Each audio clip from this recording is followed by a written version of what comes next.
Assalamualaikum warahmatullahi wabarakatuh. Perkenalkan saya Nes Hendrik Prabowo Sasongko, SKEP MM. Saya dosen di program studi D3 Keperawatan Sekolah Tinggi Ilmu Kesehatan Rustida dengan NIDN 07200285.05. Pada kesempatan hari ini saya akan menyajikan sebuah video terkait dengan proses pembelajaran di mata kuliah Gawat Darurat dan Manajemen Bencana dengan subtopik yaitu di triase. Dengan capaian pembelajaran yaitu bahwa mahasiswa mampu memahami dan menerapkan konsep triase tersebut di lapangan. Mohon disimak. Oke, Assalamualaikum warahmatullahi wabarakatuh. Waalaikumsalam warahmatullahi wabarakatuh. Oke, terima kasih hari ini sudah hadir di kuliah hari ini. Sebelum kita mulai, mungkin saya akan sedikit mengabsensi dulu ya. Sebelumnya gimana perasaan hari ini? Sehat? Ada yang sakit? Ada ya? Oke, terima kasih kalau ada yang sakit. Perawat gawat darurat, manajemen bencana, masih terus ya, tidak boleh ada yang sakit. Oke, sebelum saya mulai, saya sedikit mau absen dulu. Hadir semua? Hadir ya? Gila Budi ada? Ada. Novia Karisma ada? Novita Wijaya ada? Ada. Priscilia? Uci Lestari? Oke. Putri Ayu ada ya? Renaldi? Ada. Reni? Hadir. Pasya? Uswanto? Fianisa? Vicky? Semuanya ada. Oke, untuk kuliah hari ini biar kita nanti berjalan secara lancar, tidak ada kendala apa-apa, kalian juga tetap dalam kondisi sehat. Mungkin sebelum kita mulai perkuliahan pertemuan ketiga ini, marilah kita berdoa menurut keyakinan dan masing-masing. Berdoa mulai.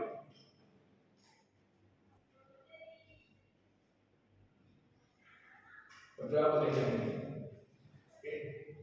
Untuk hari ini ya kita kemarin sudah bicara sesuai dengan kesepakatan.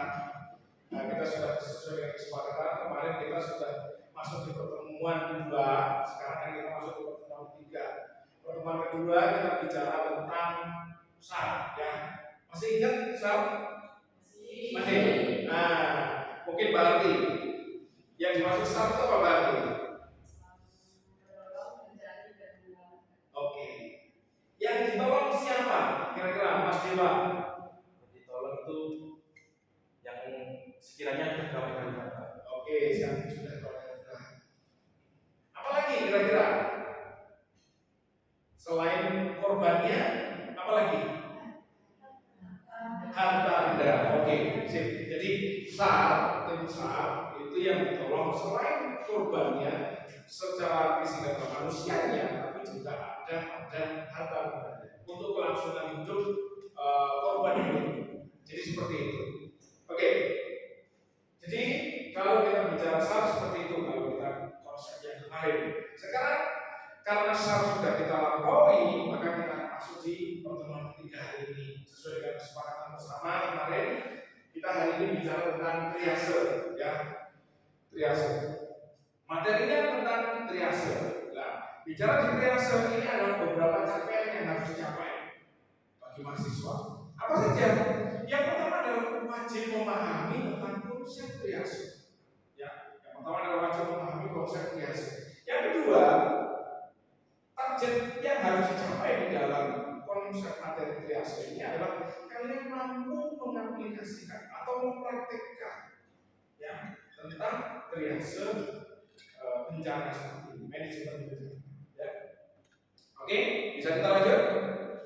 Kalau memang bisa, kita mulai. Korbannya banyak ya? Banyak. Mau siapa yang dibangun dulu? Di situ ada banyak bendera, ada banyak korban, ada penolong yang jumlahnya nggak banyak. Kalau melihat kondisi seperti ini, maka yang terjadi adalah orangnya penolongnya biasanya bingung siapa yang harus ditolong dulu.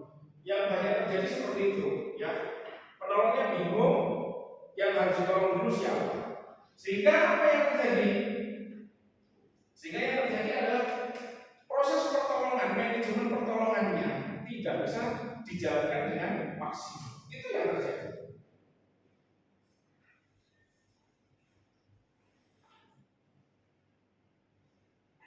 Ini ada dua korban, siapa yang harus didahulukan? Apakah orang yang sudah hampir mati? Apakah yang kemungkinan hidupnya lebih lama? Inilah fungsi dari triase. Masuk di pengertian, ini pengertian dari triase berasal dari bahasa Prancis yang berarti memisahkan atau memilah, ya, mengelompokkan korban. Jadi kalau ngomongkan triase, ini fungsinya adalah mengelompokkan korban. Dilihat dari segi kegawat daruratannya, jumlahnya, dan banyak lagi. Nah, kalau ngomongkan triase, konsep triase itu bisa di dalam rumah sakit, bisa di bencana. Karena kita konsep kita atau mata kuliah kita adalah gawat darurat dan manajemen bencana, berarti yang kita atasi di sini adalah konsep di bencana. Dasarnya apa kalau bicara triase? Memilah berdasarkan kelainan korban, ya. Menentukan siapa prioritas yang harus ditolong dulu.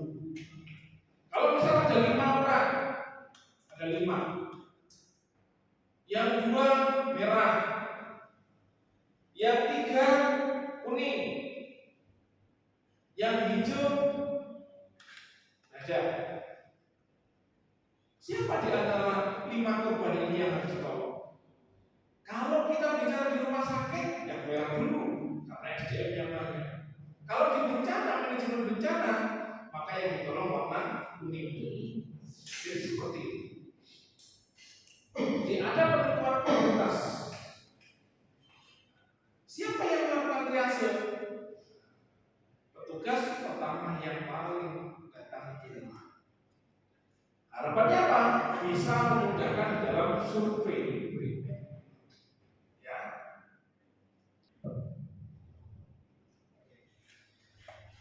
Terus, nah ini prioritas maksudnya dijalankan pada tingkat keparahan kondisi korban. Ya. Penolongnya sedikit, korbannya banyak. Ya, kesimpulannya adalah yang wajib ditolong dulu adalah yang warna hijau. Di triase bencana, manajemen bencana, yang ditolong dulu bukan pada yang warna merah seperti di rumah sakit yang masuk kategori gawat darurat. Tapi kalau di manajemen bencana yang wajib ditolong dulu adalah korban yang kondisinya kemampuan hidup yang paling tinggi, yaitu warna hijau. Ya. Baru kalau hijaunya sudah selesai, masuk ke warna kuning. Kuning sudah selesai, baru warna merah. Jadi seperti itu. Nah, ini ada pembagian tempat pertolongan bencana. Namanya juga triase, dibagi. Ada pemilahan. Pemilahan ini didasarkan pada apa? Yang pertama adalah daerah triase. Ya, ada daerah triase, daerah pertolongan, dan daerah transportasi. Ada lagi yang agak luar, itu masuk di dalam daerah penampungan penolong. Ya, jadi kalau penolongnya peralatannya agak luar, agak jauh. Sedangkan yang berat masuk adalah di daerah triase, tempat bencananya. Itu adalah tim SAR seperti kemarin.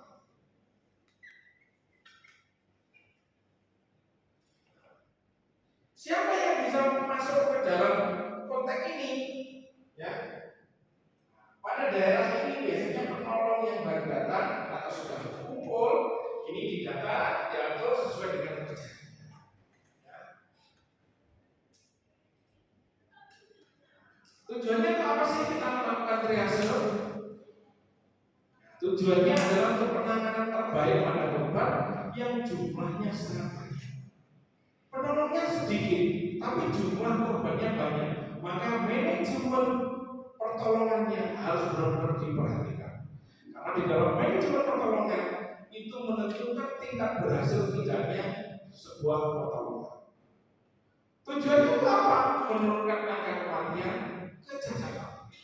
Jadi kalau yang mau mati, ya harapannya adalah jangan sampai mati. Kalau yang sudah jelas cacat atau risiko cacat, ya kita tolong biar nggak sampai terjadi kecacatan. Itu fungsi dari triase. Tujuannya di sini. Nah, ini bentuknya proses bencana. Jadi kalau di sini ini masuk di dalam disasternya atau bencananya, lokasi bencana. Turun ke luarnya ada di kurang lebih 30 sampai 50 meter. Ini apakah jaraknya menentukan margin 30 sampai 50 meter? Tidak. Bisa sampai 1 kilo, bisa sampai 5 kilo, tergantung bencananya apa. Terus agak keluar lagi. Nah, ini ada petugas, ada ambulan dan seterusnya. Konteks yang terbaru, penata di lapangan, manajemen triase di lapangan ini ada zona merah, ada zona kuning, ada zona hijau. Kalau bicara di zona merah, nah ini siapa yang berada di sana? Tim rescue, polisi, relawan. Terus kalau yang di zona kuning, area pertolongan medis. Terus zona hijau ini media massa, pemberi informasi, keluarga korban, dia boleh di sini. Jadi transisi ilmu itu berbeda. Mulai dari awal ada zona merah, kuning, hijau, memang sama tetap. Kalau transisi sebelum di tahun 2021, maka atau 2020, maka warna merah ini merupakan tempat kejadian bencana. Hanya tim SAR yang boleh masuk. Masuk di zona warna kuning ini hanya petugas keamanan atau ya polisi, TNI, Polri seperti itu. Terus kalau zona warna hijau ini ada tenaga kesehatan di mana di situ ada ambulan dan timnya. Tapi pada tahun 2020 ke atas ini berubah bahwa zona warna merah diisi oleh relawan, tim rescue, polisi, boleh masuk di zona warna. Zona warna kuning ini adalah tenaga kesehatan. Zona warna hijau, nah ini pengunjung, stasiun televisi, keluarga, ini ada di sini. Nah, macam-macamnya kalau korbannya begitu banyak apa? Ada berapa? Ada dua.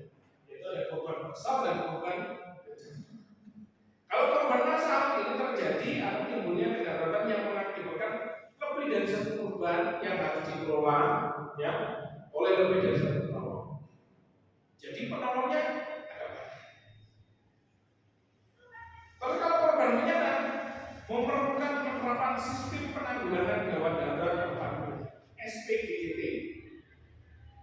Contoh ini musibah massal, ya, kereta api, ya,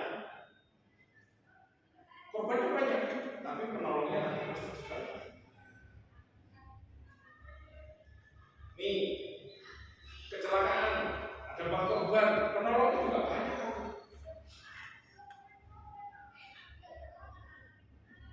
Nah, ini kita masuk di prinsip triase.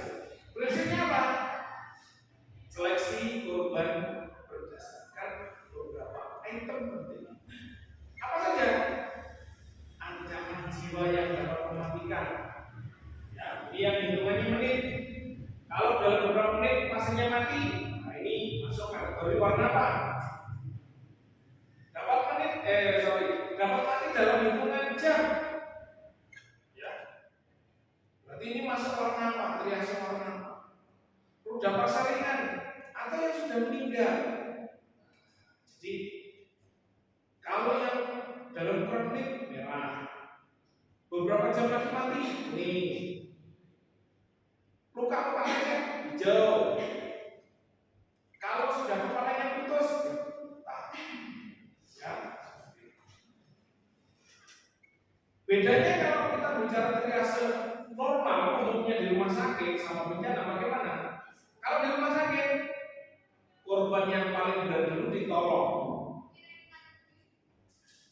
Ya. Kalau bencana, korban yang paling ringan dulu ditolong. Kenapa? Karena karena penolongnya hanya sedikit. Kalau di rumah sakit, penolongnya banyak, bisa minta ruangan penyakit dalam berguru, bisa minta ruangan ICU bantu, bisa minta ruangan lain juga. Jadi penolongnya banyak sehingga orang yang kemungkinan cepat mati cepat ditolong.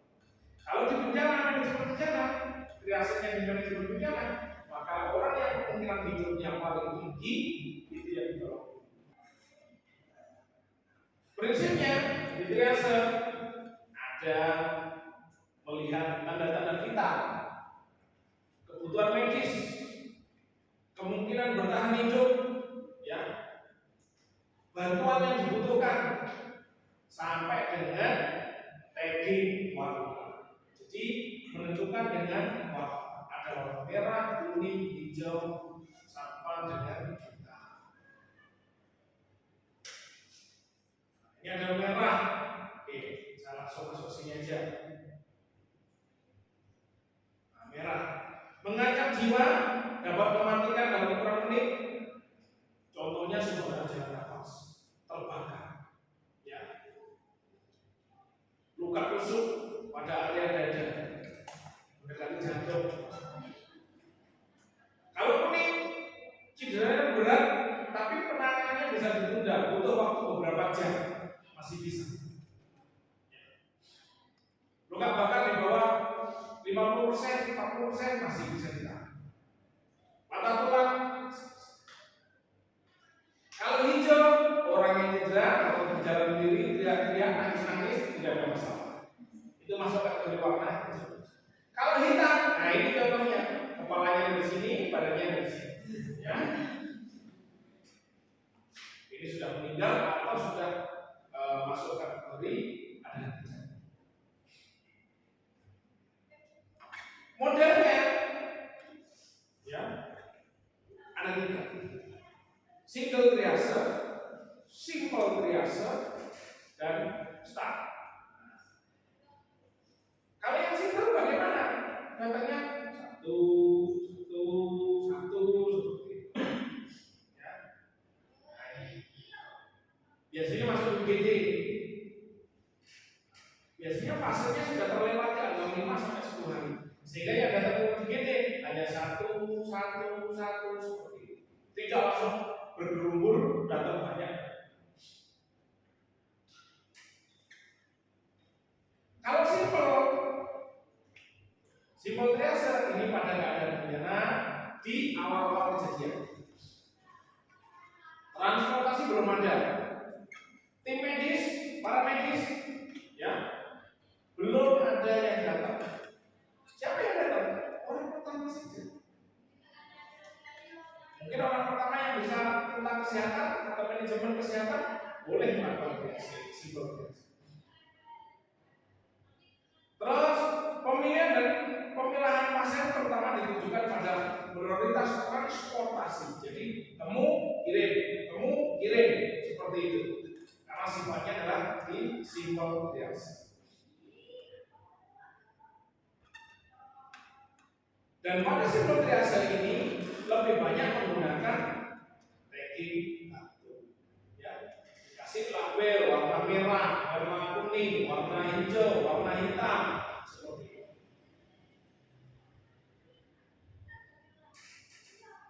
Yang ketiga, ini start. Simple triase and rapid treatment. Rapid, ya. Penambahan kata rapid berarti ada tim atau petugas yang cukup kompeten melakukan perawatan dan penanganan korban. Jadi petugasnya memang mampu sudah memberikan pertolongan. Nah, kalau memang sudah mampu memberikan pertolongan, silakan. Terus, jika kita ada masih melampaui kemampuan penolong, contohnya korbannya ternyata tambah banyak, maka apa yang terjadi? Penolongnya nggak tambah-nambah, petugasnya nggak nambah. Apa yang terjadi? Maka rapid treatment yang berubah menjadi rapid transportasi. Jadi ambil ketemu korban, langsung kirim ke rumah sakit, kirim puskesmas, ya, terdekat, kirim klinik. Jadi kirim ke fasilitas pelayanan kesehatan. Jadi start ini bisa rapid treatment, bisa rapid transportasi.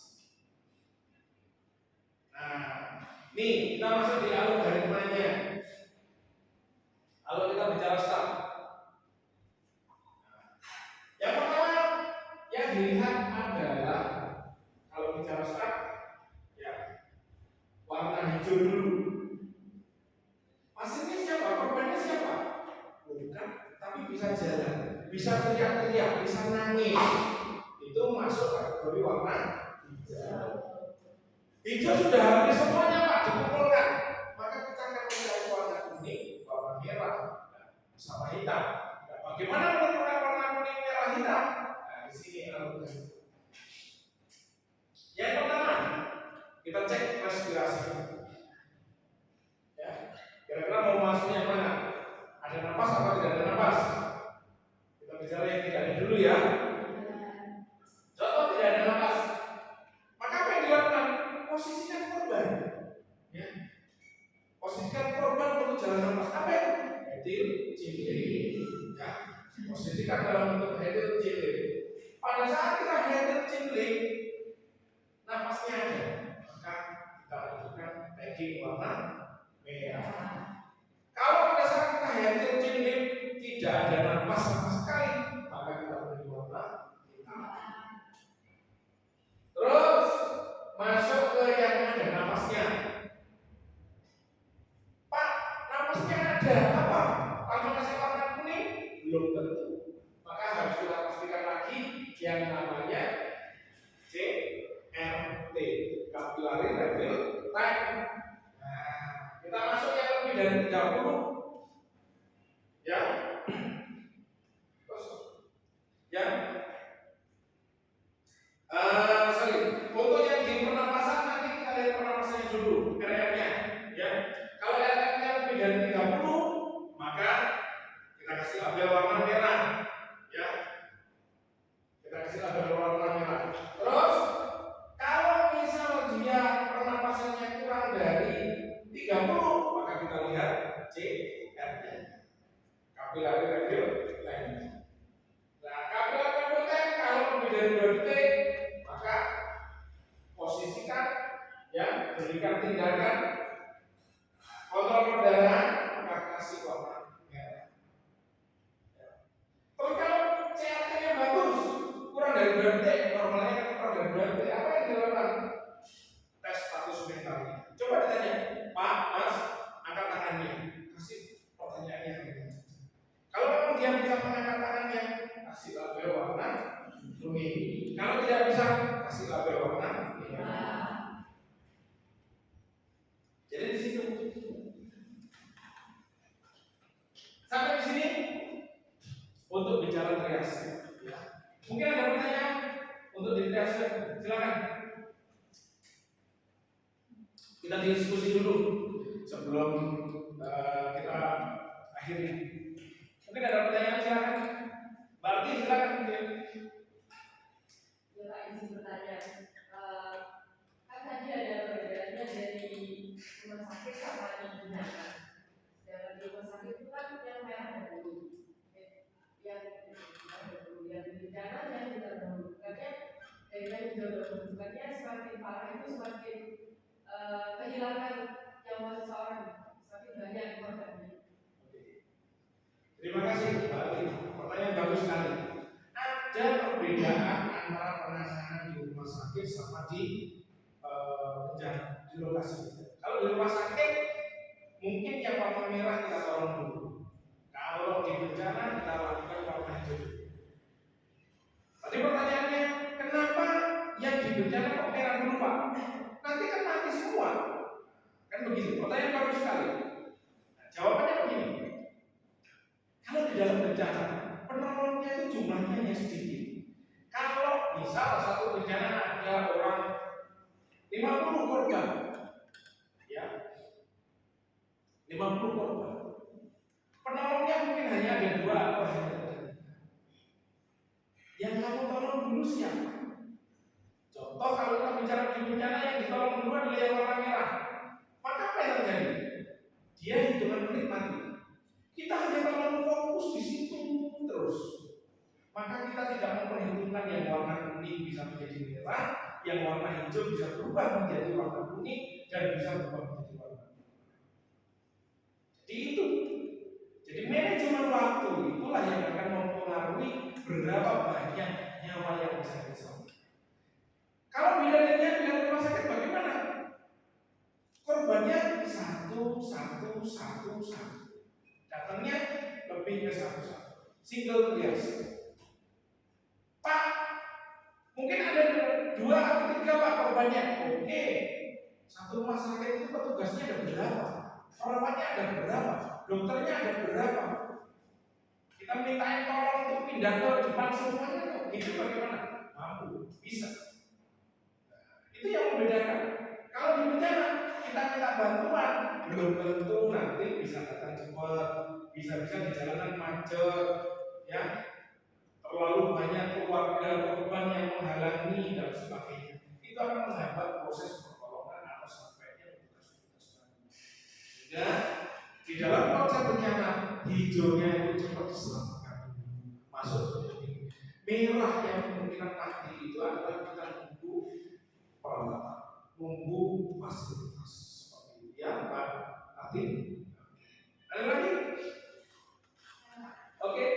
Menyambung dari pertanyaannya Mbak Ati tadi. Kalau di konsep yang dibawa dalam kata kan memanage waktu. Tapi sedangkan di luar sana kan orang-orang awam, kenapa kok nggak yang merah dulu yang ditolong? Kenapa harus yang hijau dulu? Nah, bagaimana kita sebagai seorang perawat menyikapi seseorang awam yang disebutkan? Oke, sangat bagus sekali. Inilah yang fungsinya kita belajar di manajemen itu di sini. Manajemen perawatan, terutama terus di penanganan gawat darurat, fungsinya di sini, ya. Pemahaman manusia terhadap konsep pertolongan itu memang wajib ada. Kalau di luar negeri, semua institusi itu sudah memberikan pelatihan untuk pertolongan-pertolongan. Bagaimana dengan Indonesia, Pak? Indonesia sudah ada, tapi prosentasenya sangat kecil sekali. Kalau kita prosentase mungkin 5% saja tidak sampai. Sehingga kemampuan daya pikirnya manusia di Indonesia atau penduduk Indonesia itu berbeda. Ya. Nah, solusinya bagaimana? Mungkin perlu diadakan pelatihan penanganan bencana, pertolongan gawat darurat, seperti itu. Manajemen bencana.